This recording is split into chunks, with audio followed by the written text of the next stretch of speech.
நாங்கள் சட்டத்திறனிகள் சென்று நாங்கள் உரையாற்றியதை பற்றி சரியாக புரிதல் வேண்டும் என்பதற்காக உரையாற்றுவது மிக தெளிவாக அவர் சொல்லுகிறார்.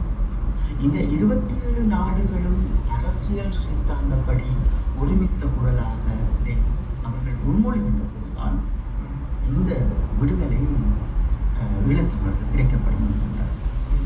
ஈழத்தமிழர்கள் உண்மையாகவே அவர்கள் இன்றைக்கு ஒரு போராளியை பார்க்கின்ற போது, ஒரு பொதுமகனை பார்க்கின்ற போது, பிரபாகரன் என்கின்ற அந்த ஒரு தனி மனிதர் இவ்வளவு அன்புகளோடும் பண்புகளோடும் ஒவ்வொரு மனிதர்களை செதுக்கி வைத்திருக்கிறார் என்பது அவர்களுக்கு புரிகிறது. நாங்கள் ஒரு சர்வதேசம் ஒரு வலியை விதித்திருக்கிறது ஈழத்தமிழர்கள் மீது. அது பிரபாகரன் என்கின்ற அந்த மேதவோ என்கின்ற அந்த அடையாளத்தை சிதைப்பதற்காக அது செய்யப்பட்டிருக்கிறது என்பதை அவர் உணர்கின்றார். நாங்கள் கேட்கின்ற கேள்வி ஒவ்வொன்றும் அப்படி கேட்டோம். அந்த கேள்வியின் அர்த்தத்தின் ஊடாக புரிந்து கொள்ள வேண்டும் என்பதற்காக தான் இன்று பேசுகின்றோம். அப்போ இன்றைக்கு எங்களுக்கு பல பிரச்சனைகள் இருக்கக்கூடிய நாங்கள் இடைநிறுத்தி வைத்திருந்தோம். இன்றைக்கு நீங்கள் கண்டிப்பாக வர வேண்டும் என்பதற்காக நாங்கள் இந்த சந்திப்புகளை ஏற்படுத்தி கொண்டோம்.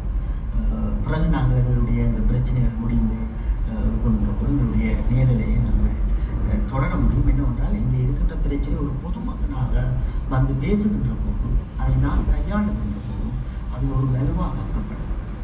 ஆனால் என்னோடு பயணித்தார்கள் என் தலைவருக்கு கீழென்று தங்களை அடையாளப்படுத்துகின்ற போது இந்த அரசியல் அறிவு அற்ற, தேசிய தலைவருடைய பண்பு அற்ற, தேசிய தலைவருடைய உண்மையற்ற மனிதர்களுக்குள் இது மீண்டும் இங்கே சிதைக்கப்படும். அப்ப இந்த புரிதலுக்காக நாங்கள் வைத்திருக்கின்றோம். என்றால் இந்த இறுதி கடமுறையோடு நின்றவர்கள் இன்னும் இந்த தேசத்தின்பால் தாங்கள் இந்த உயிருள்ள வரைக்கும் இந்த மனித மாவீரர்களுக்காகவும் தேசிய தலைவருக்காகவும் விசுவாசமாக இருக்கின்றார்கள். தாங்கள் சாகும் வரைக்கும் ஏதோ செய்ய வேண்டும் என்று நினைக்கின்றார்கள். அப்ப இவர்கள் எந்த அறிவு மற்றும் பேசும்போது அவர்கள் அந்த இடத்தில் தயங்குகின்றார்கள். கதிரண்ணா போன்றவர்கள் இவர்கள் இப்படி பேசுவதால் இவர்கள் என்ன தகுதியுடையவர்கள், முதலில் இவர்கள் என்ன செய்திருக்கின்றார்கள்? அந்த ஒரு மனிதனுக்கு ஒரு அடையாளம் வேண்டும், ஒரு தகுதி வேண்டும். இப்ப நீங்கள் இப்ப ஒரு வேலை திட்டத்தோடு இருந்து கொண்டு கேரத்தோடு வாக்குகளை செய்ய வேண்டும்.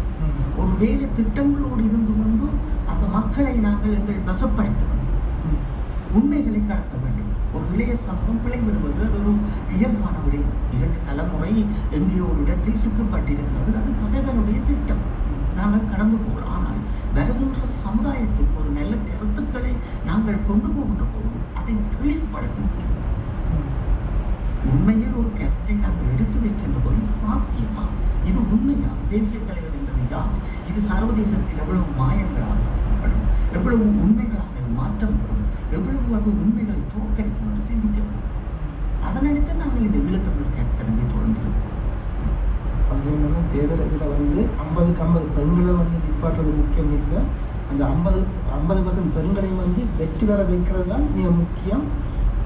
அதிலிருந்து தலைவர்களை உருவாக்குறது, பெண் தலைமைப்பீடங்களை உருவாக்குறது முக்கியம். இருந்த ஒரு தலைமை அந்த கட்சியில் ஒரு தலைமை தகுதியுள்ள ஒரு பெண்ணை வந்து கட்சி விட்டு விரட்டி போட்டு இவர்கள் எங்கே பெண்களை மதிக்கிறார்கள், எப்படி இதுன்றார்கள், இந்த பிழைப்பை எல்லாம் இந்த மக்கள் நம்புகிறார்கள் என்னும் போதுதான் எங்கள் மக்கள் இந்த இயலாமையாக இருக்கிற நிலையை பார்க்கும்போது எங்களுக்கு வருது. நாங்கள் இந்த மக்களுக்கு கதை விட்டுட்டு போவோம் இது யோசிச்சாலும் இந்த மக்களை பார்க்கும்போது இங்கே ஒரு பரிதாபமான இது இருக்கு.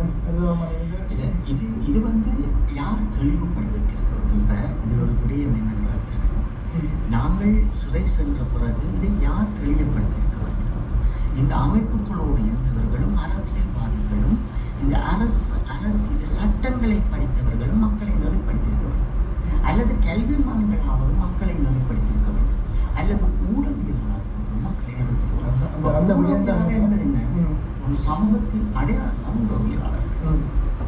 ஒரு சமூகத்தை சரியான முறையில் அந்த தத்துவத்தையும் பூர்வீகத்தையும் அந்த மக்களிடம் கடத்துவர்கள் தான் ஊடகவியலாளர். ஆனால் இன்று பார்த்தீங்கன்னா ஊடகவியலாளர்கள் படுக்கை அறை வரை சென்று படம் போட்டு காட்டி அந்த வருகின்ற காசை எடுத்து அவர்கள் உணவருந்துவது தான் இன்றைக்கு ஊடகம் நாங்கள் பார்க்கணும். அதற்கும் புலிகளின் குரல் ஒரு பாடலையும் நாங்கள் இயற்றினோம். அந்த வழிகள் புலிகளின் குரல் என்பது என்ன, இன்றைக்கு இருக்கின்ற சமூகம் என்ன என்று. அப்போ இங்கே இதில் ஒரு முக்கியமான விடயத்தை இப்படி பார்ப்போம் என்றால் வரலாறு நமக்கு எதை கற்பிக்கிறது. அப்போ இப்போ